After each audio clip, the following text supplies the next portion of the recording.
Welcome to Inkwell Spoken Presents Common Genius, Uncommon Destiny. I'm your host, Reggie Key, and today my guest is my man, Johnny Jackson. Johnny, what's happening with you? What's going on, Brother Key? Good to see you. Good to see you. Good to see you too, man. It's been a while. It has been. You know how it is. God leads you in different directions, but with these technologies and things of that nature, we still stay connected. So it's been wonderful following you and your family, transitioning to the Carolinas. I'm in Texas, but the God's the God, the same regardless of where you are. So but it's been good. It's been good. Absolutely, man. It's funny. Before we hit the record button, you caught me on that when you say, "Hey, look, remember when you interviewed Lecrae?" And I'm like, "Oh, snap!" Like he went way back. Like I forgot about that. So yeah. This will be. I have a better guest in my opinion because I have somebody who I have some history with, who we can really chop it up and talk about some things that affect us as it relates to being Black men in America, as it relates to being Christian Black men in America. Mm-hmm. And even in saying that, I realized that I should have opened up and said, "This is Manu Forti Ministries presents Common Genius, Uncommon Destiny," because I know you and I are gonna get into our faith. There's no problem doing that. Yeah. We just got to get the right flow for it. So I got to get my mind right again. We can talk about all things under the earth, under the sun. So yeah, we're gonna get it. So I want to build this framework. I mentioned the workshop, which is also the title of the book that I wrote a couple of years ago, that delves into this idea of genius. Mm-hmm. And so my first question for you, Johnny, is really simple. Do you consider yourself to be a genius? You know what? That's a good question. And when I think about it, the first person that comes to my mind is Albert Einstein, right? You think about them, Newton and stuff like that. So I consider them like geniuses. They've set the foundation of science that's carrying on years and years later. So in that regard, I would say, I'm probably not a genius, but I can hold my own, right? But so that would be my response, right? All right. You said you can hold your own like you're knuckling up or something. Right, like that. Right. I can go a couple rounds. That's it, right?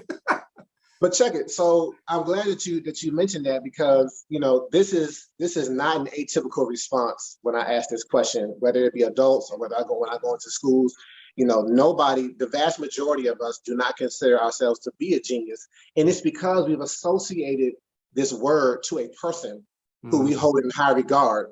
And when we do that, we automatically discredit and disassociate that word from ourselves. Mm-hmm. And so I want to take a minute just to kind of deconstruct this word genius and kind of begin to build it back up with you on the inside of it, because I definitely see you operating in genius capacity. I've seen you, like you said, we're not in the same locale anymore, but I've been tracking you. I see you on LinkedIn, getting recognition for the things that you're doing as a representative of African Americans in the aviation industry, the aviation engineering, and there is the stance that you hold and the representation that you have in this industry is a place that comes from, I believe, genius that's very specific to you. Mm-hmm. So getting back to this Einstein thing, you're right. Like whenever I talk to people, I'm like, yeah, they're still discovering. There are things that Einstein could only visualize and picture in his mind that are just now being proven and observed in nature now, right? Like almost 100 years later, right? Mm-hmm. And so he's very much a genius. When I begin to talk about how we all have our genius, it's not to discredit him, but it's to understand that it's a more inclusive title and a label than we have been led to believe. I was inspired to do this by this guy, Bruce George. He came up with this whole entire movement called Genius is Common, where he called that word an elitist word. He's like, I want to take this elitist word and put it in the hands of the everyday man so they understand that they have something to contribute just as great and just as valuable as an Einstein. But it's just, the difference is Einstein was one type of genius. Okay. Right. So this foundation that you even spoke on, that he and Isaac Newtons of the world, that they laid for us, helps us understand physics better. And that's great. We need that.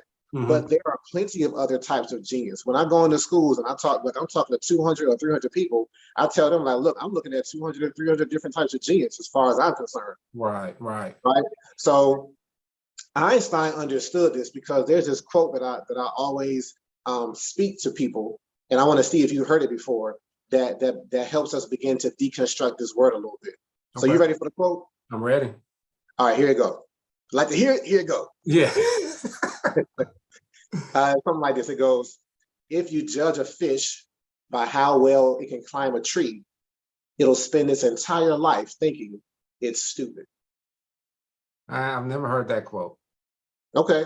So I'm gonna give you a couple seconds to like process that. Let me know how that hits you. What is that saying to you? First off, it almost doesn't make sense, right? Because I'm like a fish and climbing a tree. It's like, so I'm processing it, like trying to figure out, we know there's other creatures, right? I won't say not other creatures, but we know there's some fish that have the ability to come on land, right? Right. Come on land, lay eggs. But I'm thinking, I'm like, all right, of all the little nature shows I've seen, have I seen one where they talk about a fish climbing a tree? So I'm going deep in my mind. I'm like, it still don't make sense to me what you're saying though.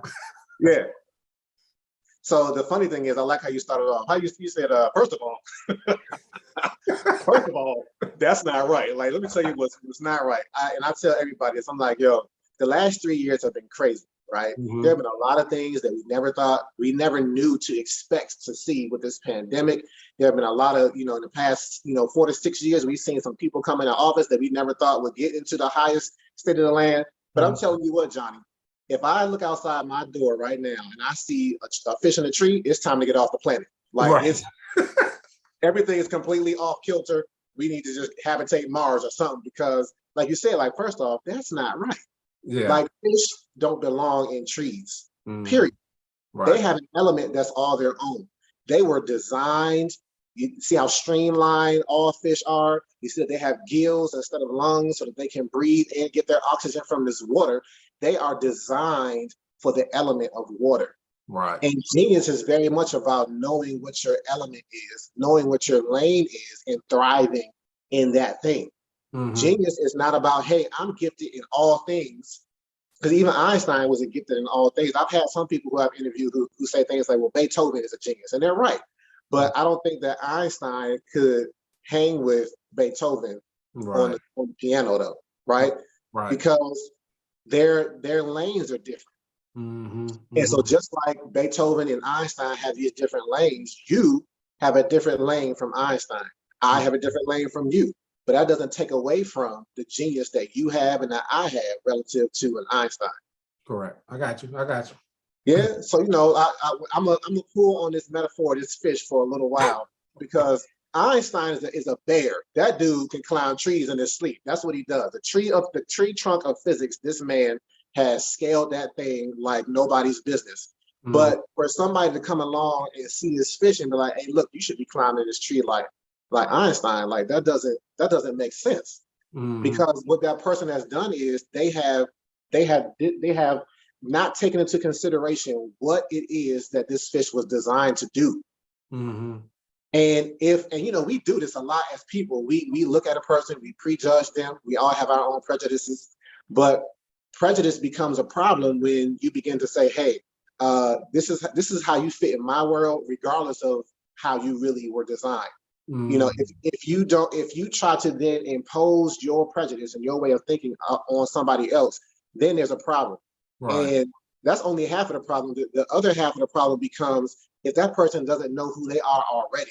Mm-hmm, mm-hmm, yeah. And they start to hear somebody say, hey, you're this, and you should be doing this. And you're like, well, doggone it, I'm not doing that. So one, let me try to do it. That's the fish trying to climb a tree. But then after a while of continuing to do that, the fish begins to think, well, I must be stupid because I'm not climbing this tree like this person, like somebody has told me or people have told me I'm supposed to do. Right. And, real simple. What's going to happen if this fish stays out of water long enough? It's going to die. It's going to die. Mm-hmm. And so, Johnny, what I've been tasked to do is to recognize the genius in other people.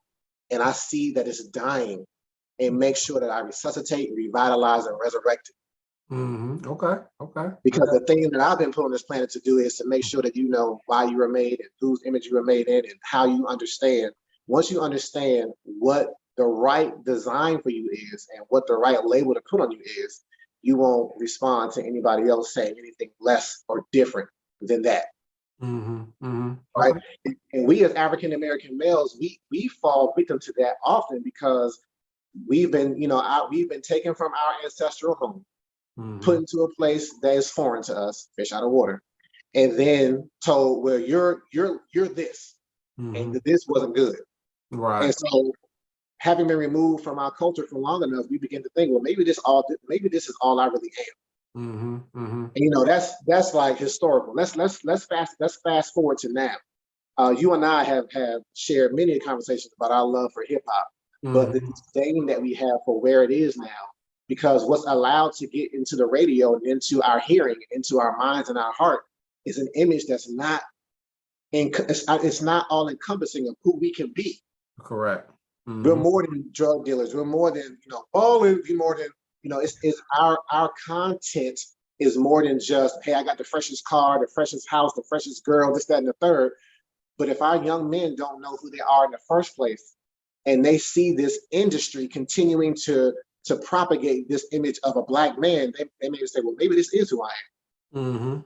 Indeed. And they'll start to acquiesce to it. And then I have a problem with that, because now you're walking in some other lane that somebody else made for you, and maybe that's not who you meant to be. Now you just fish out of water and you're dying. Yeah, literally, especially. Yeah.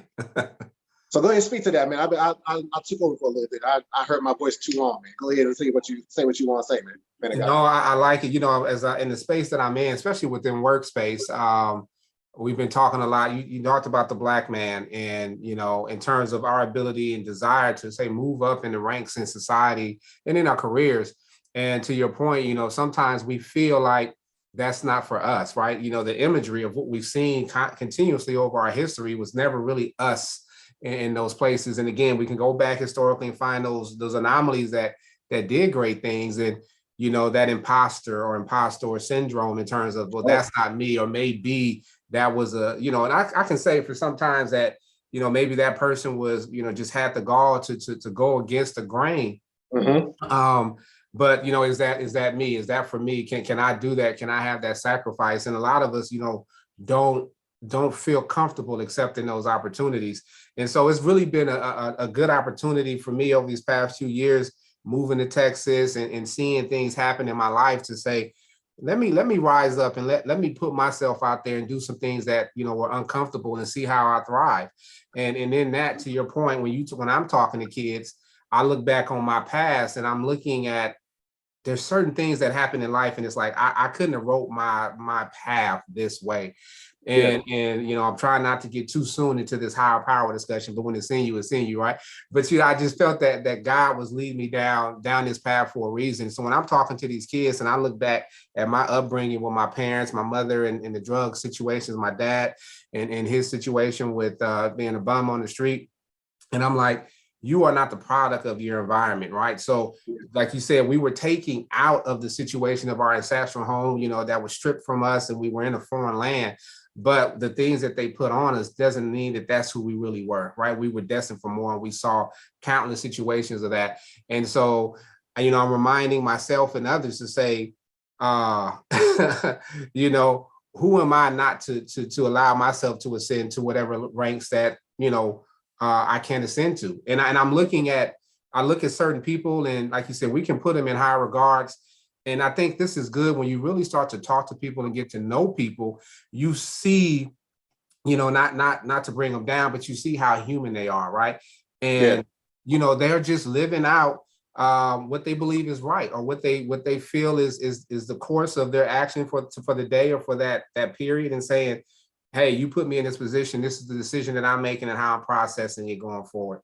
And I'm not deep into politics, and you and I talked about this once before. I think you kind of alluded to it in one of your statements. But when we looked at, our presidential situations the past few years, whether, I'm just going to say it like this, with some of the things that Trump was saying, and I was like, man, this guy is the president of the United States, and look at what he's saying in these big forums, right? It's like, I don't think that's right, or what's happening. And then it made me step back one day, and I said, if people are willing to listen to him, whether it's right or wrong, some of the things he's saying, how then can I devalue the things that I feel I have within myself, right?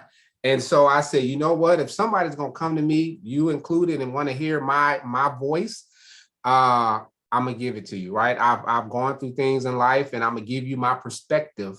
I'm gonna give you my thoughts on it, and where it lands in you, and if it resonates with you, or if it's a seed that's planted for today or tomorrow or down the road, so be it. But this, in the context of all the things that I've seen and witnessed, this is what I see is will be beneficial for you, based off this discussion. So so I like what you're saying about this fish in this tree, and in terms of making sure that as we go through life, we find our element in our lane. And I think that's the wonderful thing about life is trying to find, as you go through life, because we never have an opportunity. None of us say, I want to be born with this family in this location right here to do this. So you come into the world, and at some point you start to come into an existence. Your mind starts to formulate understandings, and it's like, well, why was I placed here? Right. Why was I placed with these people? And I'm gonna stop, right, because I'm talking a lot now. I went to Africa 2016, and I remember, I did it to show my daughter. She was really big into missions, and she was. I said, I'm gonna do this for her, to show her, of all the creature comforts that we can say we have, nice house or whatever, however you want to define that. I said, I'm gonna go to Africa to show her that daddy's willing to sacrifice things to go and help others.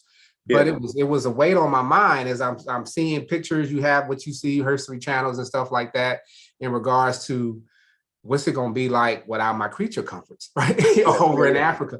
But when I got over there, and if some of y'all seen the video, I'm sleeping on a bed with a thin mattress, really physically propped up by rocks, so it's not stable. Mosquito nets. The bathroom was an outhouse, right? You had to squat over a hole about that size. You got to get it right. Showers were literally, a bucket with a towel, right? Cold water, but my focus was, it wasn't about me. I was there for somebody else. And over time, Reggie, I'll be honest, I had peace. I didn't have all the creature comforts I have over here, but I had peace with the simplicity of life. And so when I looked at the people there, and I thought back to my situation, I was like, we can conform to anything, right? We can be comfortable in any situation. And so if this is the norm that then whether you see other things or not, you can thrive in all those situations. And so it showed me just how resilient of a people we can be, as long as we are willing to accept the situations that we have in front of us. But then I think it's good for us to also look deeper in terms of, with that, what is it that we want to do? And it was many children over there, and just they enjoy going to school and they enjoy learning. And, I was talking to some kids that were coming up to university, and they knew I was an engineer, and they were just bouncing ideas off of me. And it's like, okay, these kids over here may not have the American education system, but their mind is clicking just like mine is, right? And so I said, there's no respect to person. We are an intelligent being. And so with that, you said, I can't pelt anybody into a box based off of my stereotype or my bias, right? I got to get to know them and learn them and help them learn themselves. Like I'm having help people, have people helping me to learn myself as well as I go forward. So I'm gonna stop there, but I look forward to continuing this dialogue over the next few minutes. So it's been good so far. Yeah, we haven't even really cracked open. This is just Reggie and Johnny. It's what we do, man. We just had these conversations. And I want to speak to what you said over in Africa. You said that you found peace. And it reminds me of Philippians 4:13, how people contextually take that out of context and don't understand what it's saying when it says that I can do all things through Christ which strengtheneth me. But if you look at the verses that come before it, what Paul is talking about is I have learned how to live in abundance, and I have learned how to live in little. Yeah. And he said, in all my living, I've learned to be content. Yep. And that's the thing. Like, I'm like, if people knew what the real context of verse 13 was, I don't think they would say it as much, because what it's saying is, are you going to be content if you have a lot and a little, or just when you have a lot? And so, even speaking to you say you were in Africa, but I know like our pastors have been to Kenya, and they saw a completely different side of Africa where the creature comforts were there. And that royalty, that kingly priesthood that we have within us, that's been restored to us through Christ. They have that kingship. And that's the thing that we were taken out of. We were dropped into these places that eventually became these ghettos, And these ghettos, by and large, Johnny, are these trees. And we're like we're like these fish, like we've been designed for something different. This don't feel right, but everybody keeps telling me that this is my lot in life. So I guess I gotta shrink down and just be like, no, like you all it takes is one person and one word to tell you you were made for this. And to see a whole different thing open up. You're like, oh, this feels like how I should be living, right? This feels like that. Right. If you were to literally see a fish out of water and it's flopping around and it's struggling to breathe, put that joker in the water and watch what it do. Straight away, it's gonna come to life. It's gonna show you exactly what its genius is and how it was made and what it was made for. And it's going to then forget the place that it was where it was struggling. It's not gonna come back to it. Yeah. Right. And so this is where we are with this concept of, hey, we all have access to this genius. And most times, Johnny, I start to get a word for a person towards the end of our dialogue, but I'm feeling it early for you. One thing that I hear the Lord saying for you is that you are definitely one. All it takes, like I said, is for somebody to put this fish in the water and watch it thrive. And I see you being positioned in a place to do just that. To see other like-minded, other mentally adept, other people, other young people who have the same acumen that you do. You're like, I see what you have. I see how you learn. I see what your capacity is. But they can't see it themselves and say, hey, look, just let me put you in this element. Right. Let me show you. Matter of fact, it's you showing yourself thriving in that element that then becomes a testimony for them to say, why not me? Right. And maybe you don't even have to like lift them up. They can go put themselves where they should belong, right? In this engineering field, and even more specific in this aviation field, right? So just your continued testimony. I see you standing next to this tree being like, no, I'm not meant to climb this tree. This is what I'm meant to do. And maybe you are too. That being enough to then change the course of many, many different lives. And that gets into the common genius, uncommon destiny of this whole thing. Like there's a destiny that we all have because we've all been designed by our creator to do a certain thing and to accomplish a certain task. That when we get into the right element, we get into the right lane, we'll thrive. And when we thrive, we help others to thrive. And that, go ahead. Well, I was gonna say that's good. You talked about the award that I received, and you try to stay humble, right? Trying not to let things go to your head and cause you to stumble. And but just hearing some of the comments that I got back from people in terms of the inspiration that came from just them witnessing what I was able to be awarded, and it was let the people know. Let the people know who don't know. Like, what was this award that you received? Yeah, I received the. I'm gonna step away just for a second, just so you can see it. It's the title is the Black Engineer of the Year Award, and mine was the 2022 Dr. Wanda M. Austin Legacy Award, and basically, it was named after her. She's a Black Engineer of the Year past recipient, but when it comes down to those that are leaving a lasting legacy, right? Yeah. And so this was, every year they look for somebody that's doing that. And so I was pulled out of and this is the interesting thing. It's not one that's a category that you can apply to, right? You apply for all these different categories, leadership, managerial leadership or whatever, but this is one where the deans of the College of Historically Black Colleges and University are looking at all the applicants, and then some of them they pull out and say, oh, this is a special recognition that we want to give to somebody based off what we see in their application. So it was even more in depth for me to be an honor to receive it, because it wasn't even something that I was applying to. I think I was applying for the career achievement one, but they pulled it out and spoke to a legacy. So it made me look back at my application in a different lens. I put it together to say, look at me and what I've accomplished, but they've looked at it as the things you've accomplished. Look at how it's going to affect the people behind you. It's leaving something more for people. And so when you talk about what we're talking about right now, is like, it was humbling to then have this award, but then have these people speak to how they're looking at me, and therefore becoming inspired that they can achieve as well. And so, obviously that's an accountability measure, right? That I'm glad to have on my shoulders to say, hey, I got people looking at me. I got people coming behind me. And so I need to be careful with my steps that I'm making, because it's not just about me. I'm not perfect, but it's about others. And I want to encourage other people that, despite, again, back to my upbringing, despite where you come from, you can achieve. Be comfortable. It may not be easy always, may be uncomfortable, but in time, you could get comfortable in that. And so, I was just wanted to say that in regards to just what you were just saying just then.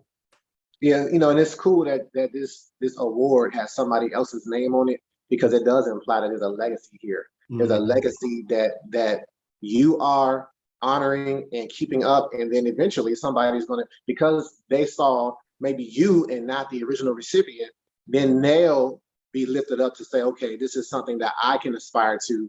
And now you create this thing, because God is about establishing generational blessings in families, and the only way that works is by seeing the previous generation doing a thing that, hey, this is what we're destined to do, this is what we're capable of doing, and then perpetuating that through the generations down that are to come.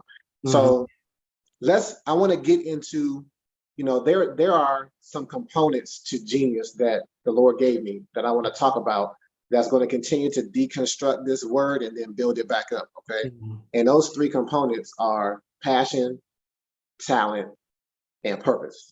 And so the premise of my book and my workshops is, if you can tap into each of these three components, you will then unlock your genius.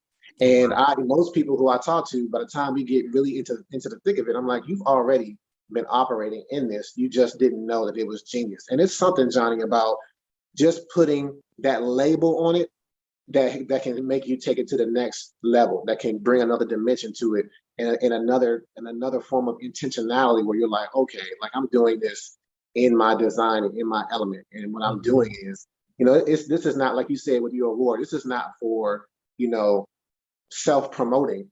I'm not asking you after this interview to come up with somebody like Wile E. Coyote, super genius. Like, I'm not asking you to be like Kanye, right, and go out and tell the world. It's a self-affirmation that's so important, that once you see this for yourself, then it informs how you do a thing, how you do all that you do, so that you're doing it to the best of your ability, and realizing that you're contributing something to the world that nobody else can do but you. Right. So as I get into this first component of passion, I'm just going to ask you really quick two questions. One, tell me what your passion is. And then two, tell me what word comes to mind when you hear this word passion.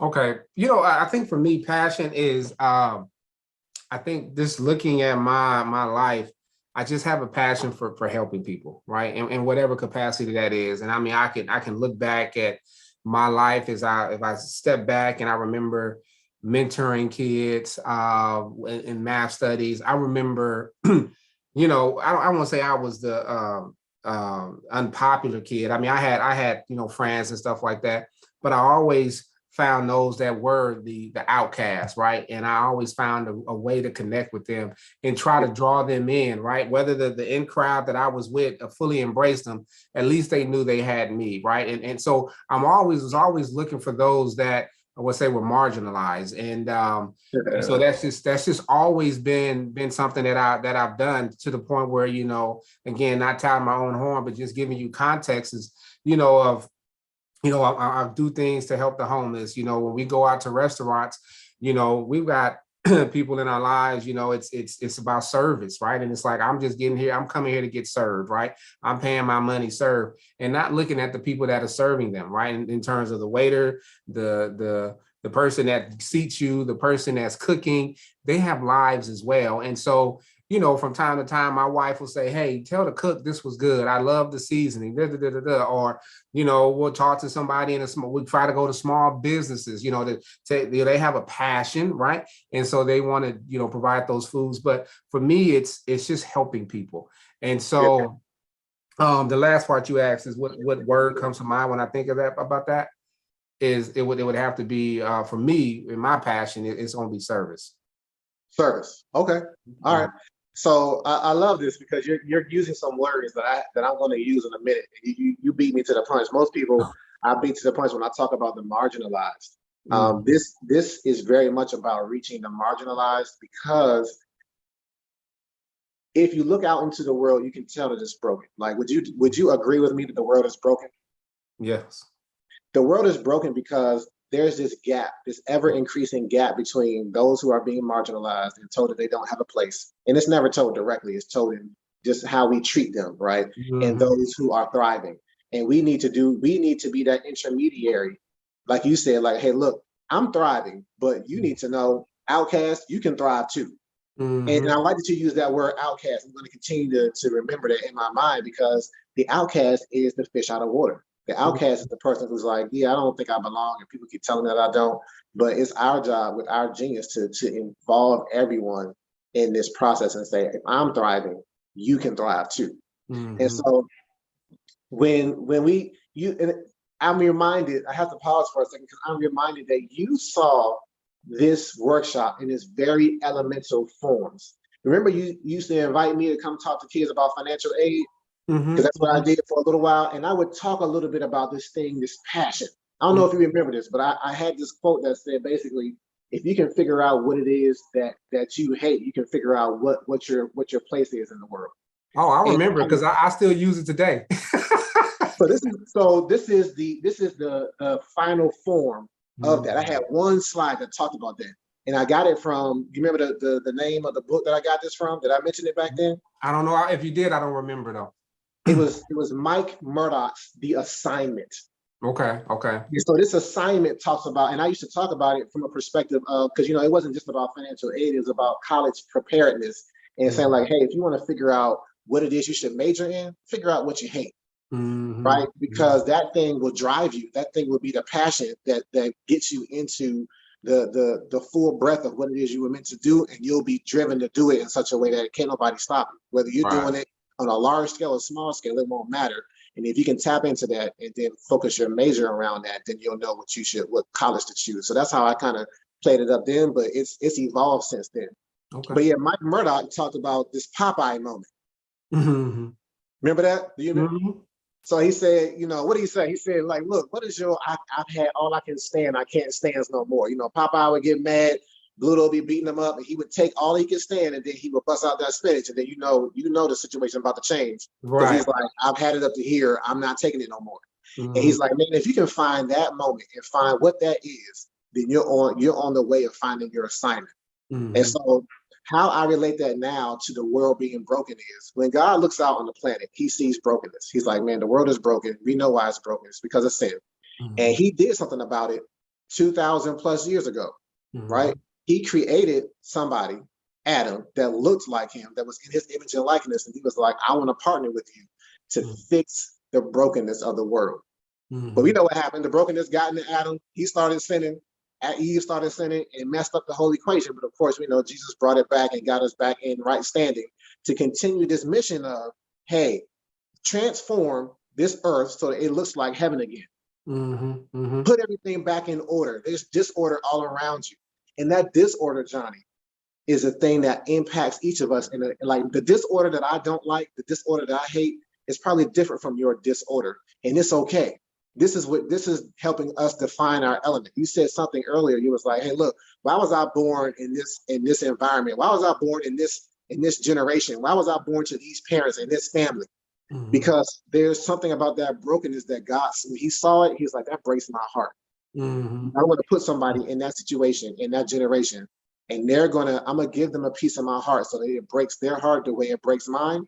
Mm-hmm. And you begin to see it operate, and you can be like, oh, I hate that though. Mm-hmm. Like, this thing makes me feel like a fish out of water. This thing makes me feel out of place. And then as we get older, most of the time we're exposed to it when we're young. Mm-hmm. And then we get older and we begin to see, you and I have something in common that I heard, because I looked at the outcast and was like, well, I don't want you to feel like that, because I know what that feels like. I know what that felt like, right? Mm-hmm. And so we begin to see that as we get older, like, ooh, there's that thing operating that made me feel like an outcast, and I see it making other people feel like an outcast. Oh, nah, I'm gonna do something about that. Mm-hmm. Mm-hmm. And so, it's a transformative type of thing, because it goes from somebody should do something about that to I should do something about it. Right. And so that's the design that each of us has. We are designed to address something that's out of order in this world. And that Mm-hmm. design is not a random design. That's how the Lord created us, so that we function in a way that's like, okay, you're fixing the problem. Mm-hmm. Mm-hmm. So that's a different way to look at passion, like to be driven by what you hate. But it's to me, it's pretty major though.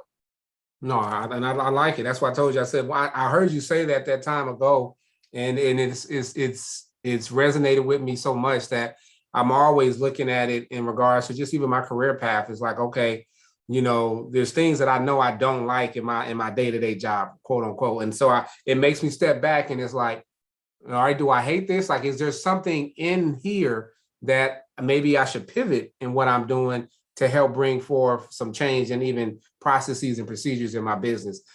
Or is this is just not my area, period, and I need to just get away from it and find something else? But I'm Yeah. always looking at things in that regard. So I was grateful I was grateful for the fact that to hear that from you. And then even when I'm talking to people now, to give them that guidance of saying, hey, as you're that imposter syndrome, and saying, as you're trying to figure out if you're in the right place or if this is an opportunity for you, I've been dropping that quote a little bit more for them. So now I've got the context of where it came from. So I'll make sure to get that mentally written in case they ask me. I mean, I can quote Brother Key, right? But I know there's another source to that. So that way, if they wanted to go and look that up, they can. So thank you. Yeah, I'm not trying to get sued by Mike Murdoch. So yeah.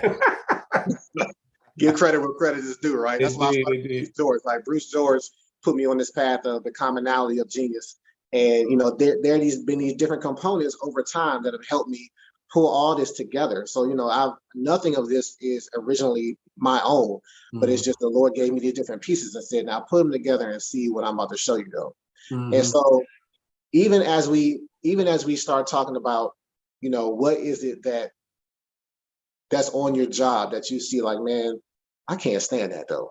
Like, tell me something that it doesn't have to be your job, but tell me something, Johnny, that you hate. I'll give you the job thing. It comes down to looking at the financials, right? I've got the way we evaluate the performance metrics of tracking of progress of a job, right? So we set a budget, it's a guesstimate, right? And how long is it going to take me to get from this start of this design to the end, right? I got this person working here and trying to understand where they're working and where they may get pulled off their billable rate. And so you're tracking that over 12, 16 months, whatever the duration is. And so you're trying to keep that updated and even with your subs, right? And how they're going to play. And so just having to keep up with it in terms of how are we tracking here, I'm like, it just bothers me. And I'm like, look, this is what I got. It looks like we're good. When I get to the end, if I need to reconcile it, I'll go to the client and try to figure it out. But the company is looking at that. They've got to deal with investors and stuff like that. And, it impacts the stock price. And so they're like, no, we need to know how we're trending every month. And from course correction standpoint, I'm like, I don't care about that side. I got a job to do. And so therefore there's a bigger context of this wheel that's moving. I play a part. And, I want to stay over here and focus on my thing and not focus on somebody else's endeavor, but there's some complement there. So that's what it is. Got you. Okay. So, that reminds me, of this industry that I mentioned that I was in for about 15 years, and that's financial aid. I went into that industry, and that was a very much a broken industry because people feared talking about financial aid. Families and students feared it. And I made it my mission to make people feel as comfortable as possible talking about the resources and the different plans that they had. But when they began to tie my hands and make it difficult for me to serve the people because they were looking at the bottom line. Well, so we're getting this grant money in from the state and from the government. We got to make sure we get these numbers. And I'm like, no, it's not about that. Like if you focus on the people and you focus on their needs, everything else will fall into place. The money will flow like it's supposed to. But don't start treating these students like numbers, because then if you take that component away, like it's going to become a cold office, and it's going to have this stigma that's going to cause people to not follow through and get their aid correct. It's going to cause people to not go to this college, which then affects the bottom line that you care so much about. So there's this shift in focus that's always, people like you and I are change agents. And the Lord told me one time, he was like, when you removed yourself from this environment, because I eventually left, he was like, how can I bring change to this environment if the change agent removes itself. And I Mm-hmm. was like, ooh, dang it. Mm-hmm. Right. Right. Right. And so, you mentioned I feel like you called yourself like a gear or a cog within the process. Mm-hmm. And as much as it kind of burns us to be this cog that's just kind of cranking through the stuff, if you remove yourself from the equation, though, that whole system is going to fall apart. Right. And so now it's this place of I'm not going to like try to get out. I'm going to try and see what I can do from within to change it. Right. And a much simpler example of that is, there are these young boys who I had a chance to go to. They were in this elementary school. They were having some difficulties, and I was asked to come in and mentor them for a while. It was about 10 little boys, and Mm-hmm. they were all in third, fourth, and fifth grade. And keep in mind this whole fish out of water concept and these systems that are in place that cause people to feel like this. So they're in school. They're all third, fourth, fifth graders. They're in one class all day. So talking about marginalized, this is when I start talking about marginalization.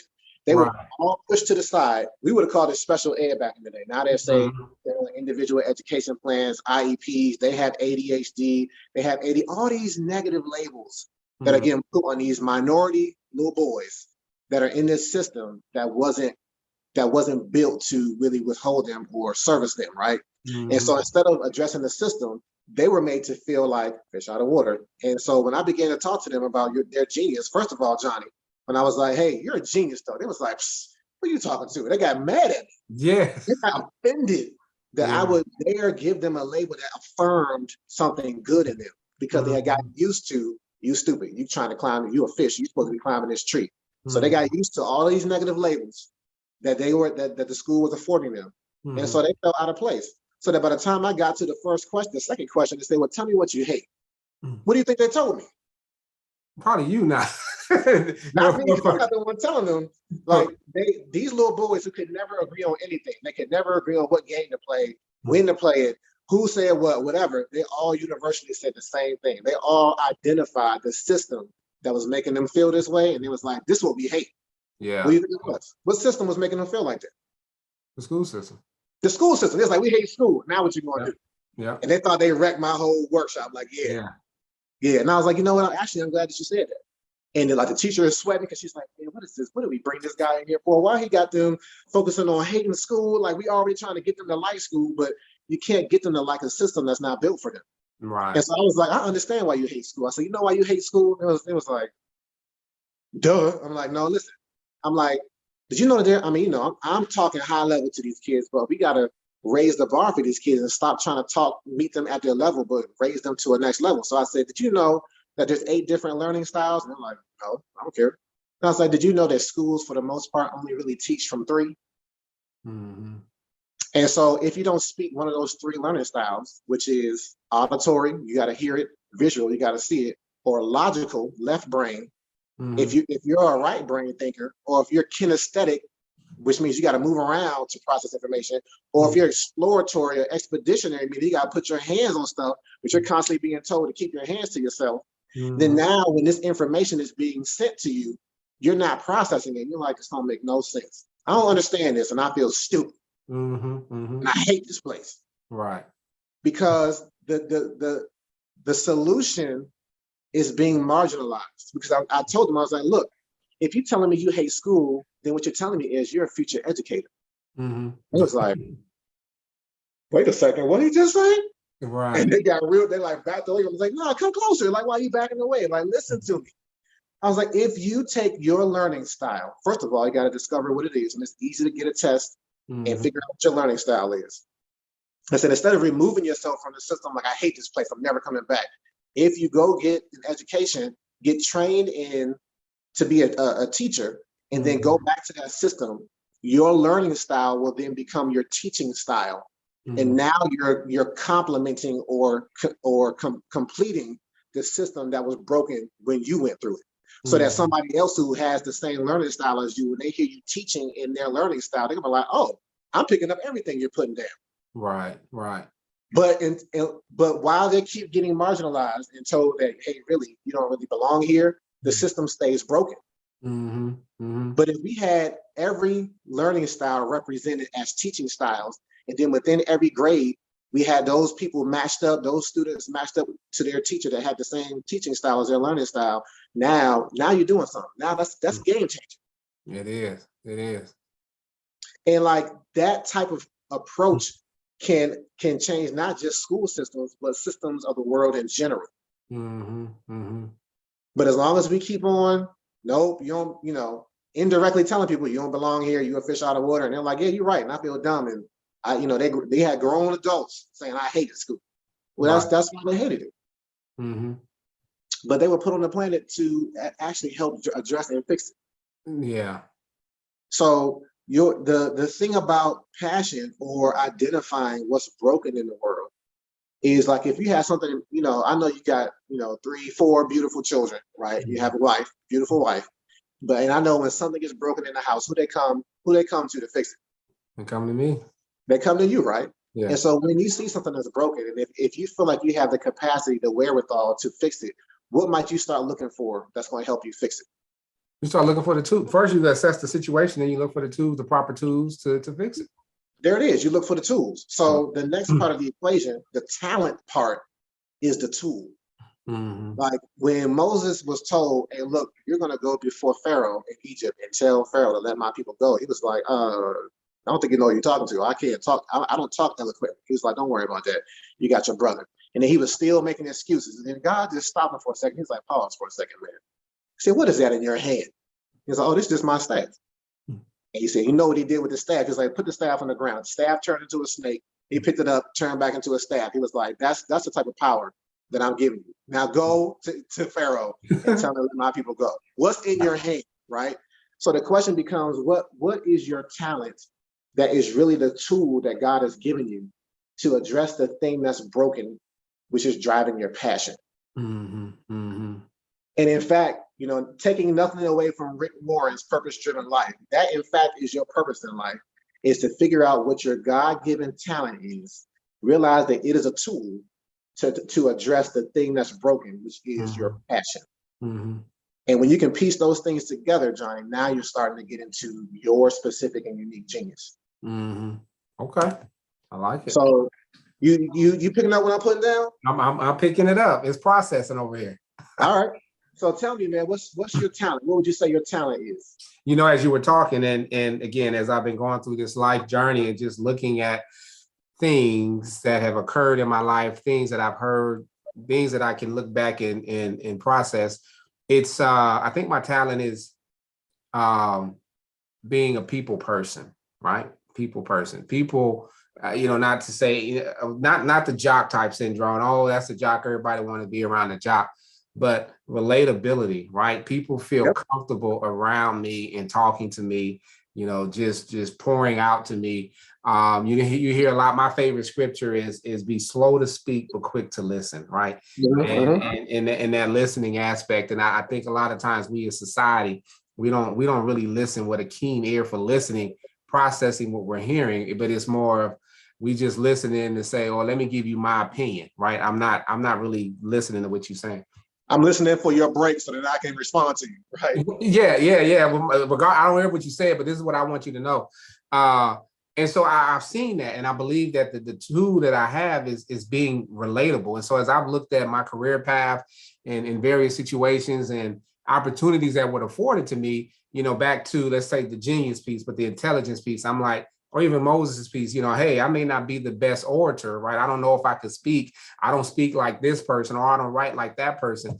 And I remember one of my supervisors saying, they were like, yeah, but the client enjoys being around you, right? And so they're like, hey, if the client enjoys being around you, and I've had it mentioned before too recently, is like, hey, if they like being around you, they'll, I won't say overlook some things, but they'll say, hey, all right, that may not be his strength. Everybody's got strengths and weaknesses, but the strength that I do like, I can use that from him, and I'm comfortable being with him, and we'll bring in somebody else when it's necessary to fill in that weak gap or whatever that may be.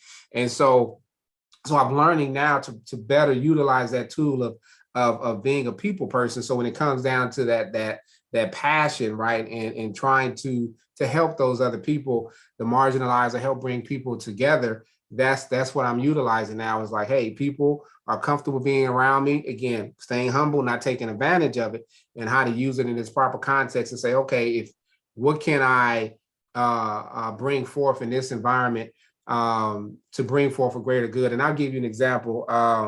When I was back in Chicago working on the O'Hare program, my supervisor at the time would always, bi-weekly meetings, and say, all right, your turn. If you were king for the day, what would it be? And when it came to me, it was like, we've got this end goal we're trying to get to with this program, understanding that all the different stakeholders had their various needs and desires to be function. And a lot of times those things were in conflict, right? Airlines are like, I need to be able to take off and land, no interruptions. And I'm like, yeah, but I gotta close this to fix it so that you can do that, and it's like, so I can't give it to you uninterruptedly.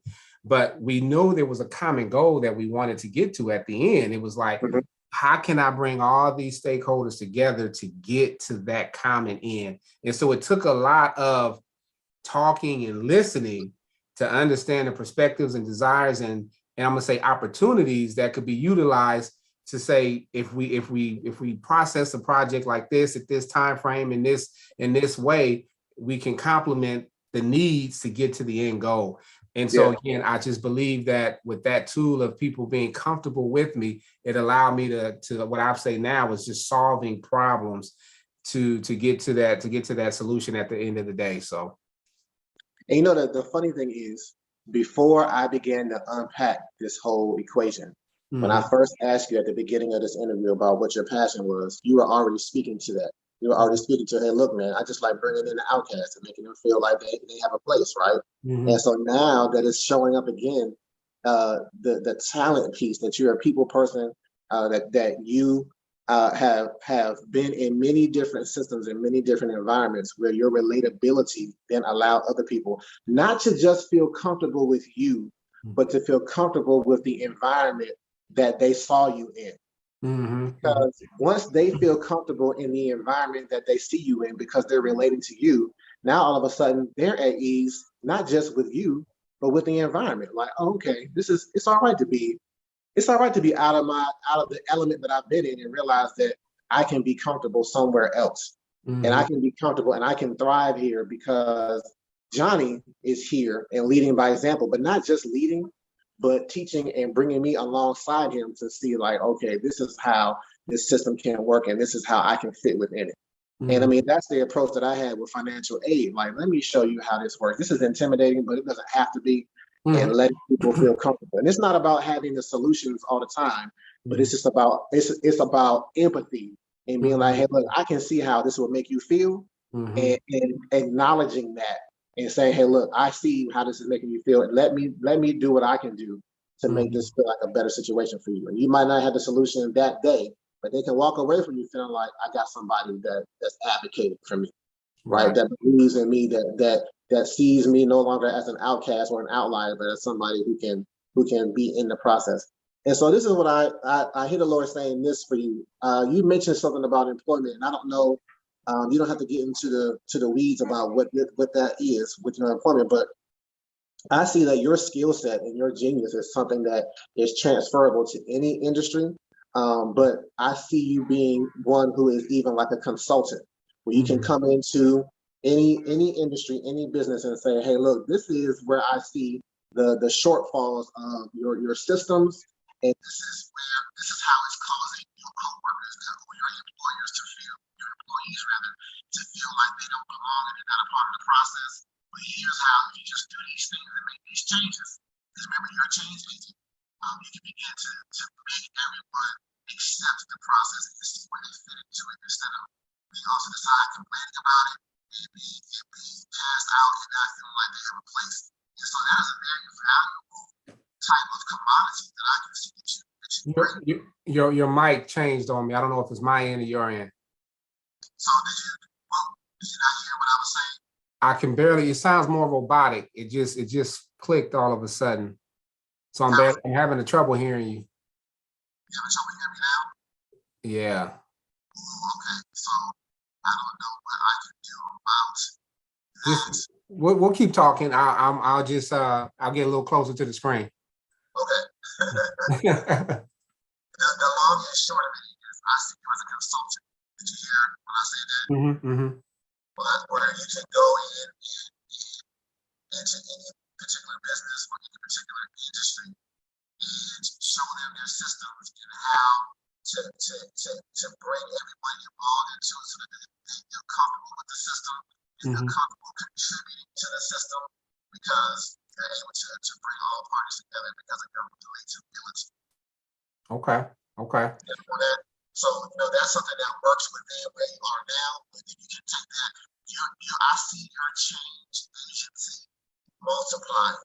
So it's not just something that's afforded to the company that you presently have, but it's a skill set that you can take to many different companies to help them thrive, to help them operate and bring their employees together better so that they can see how they can contribute and benefit from these different systems that are in places that typically might make them feel like an outcast. Okay. I can accept that. I believe that, there's been some things that have occurred over the past few years. You think about what happened 2020, Floyd and things of that nature. And at the time I was the chair of our Black Employee Network group, Harambe. And, we put together an action plan, right? And we brought together all different walks of life and people in the company, different dynamics, different grade levels in terms of employment status. And we sat down and looked at the company's inclusion and diversity goals and their strategies. And we put something together that became a deeper focus and strategy within the company, became a part of the fabric of how the company, you talk about the wheel, the call, how the company functions, right? And therefore is baked into the processes and procedures. Right. And it was great to be a part of that collective body to say, we're going to do these recruiting measures. We want to do this with training, doing additional training on managers, right? To help come out of that bias or unconscious bias, employ these type of, work environment situations, really understanding and accepting, having more empathy with people. We had hundreds of courageous conversations, going across waters and looking at cultural situations in different countries and saying, hey, let's break down even the stereotypes that are set up to help, people thrive. You talked about earlier in terms of, if you come from this demographic, then you can only do this type of job, right? Just really changing that dynamic. And so it was again, humbling experience to be a part of it, to have your name plastered on there. But I look forward to that continuing. But then fast forward from that, I see myself getting deeper into the industry with our different organizations in the aviation space and looking to do more with local opportunities like your chambers and stuff like that to find a way, to your point, to say, hey, as I look at this system, is there anything that from my perspective or my resources and network where we can come together? I don't have to do it all, and we can start to drive some additional change in our business, and in our market. And so I accept it, I receive it because I start to see it manifesting already. So this is a wonderful confirmation to what you just spoke of just a minute ago. Brother, this thing becomes, it's so clear when you start to walk through these three components and the Lord really starts to speak and show me what it is that's in you. And like I said, most of the time you already have touched it at least once and you're already operating in it. So that strategy that you just spoke on, that's reproducible. And when you have that reproducibility, now you have what we call in small businesses a sustainable competitive advantage. You can build an entire consultant group around that. And so that's wonderful. Like that's it right there. That's genius, Johnny. Yeah. Okay. All right. I'm gonna end this interview the same way we started, with a very simple question. Johnny, do you consider yourself to be a genius? Oh, definitely. That's all I'm gonna, man. You the second Johnny too, and I like you got the alliteration going. Johnny the genius Johnny, right? So you can brand that. All right. So, I appreciate your time, man, and the conversation is, I knew this was going to be good because we've been doing this for over a decade, just having dialogue like this. And so, I'm just doing it with this mantle of, Manu Forti Ministries presenting Common Genius, Uncommon Destiny. But I appreciate you, just being that, because like I said, you were there from like the early impetus of this thing over a decade ago, seeing the different components of it. And so it's great to have you come back around and see the final form of it, at least what I believe is the final form of it, and coming in and helping you just see things a little clearer about who you are and how God has made you. And so, this has been Reggie Key, your motivational speaker, host, author, publisher. And this has been my genius guest, Johnny Jackson. And Johnny, it's my cue. It's my uncommon cue to see the genius in you. Thanks for joining us for this week's episode. Make sure you pick up the book, Common Genius, Uncommon Destiny by my dad, Reggie Legend, available on Amazon and at inkwellspoken.com. Connect with us at inkwellspoken on all social media platforms. If you enjoy our content, don't forget to like, subscribe, and hit the notification bell so you never miss an upload.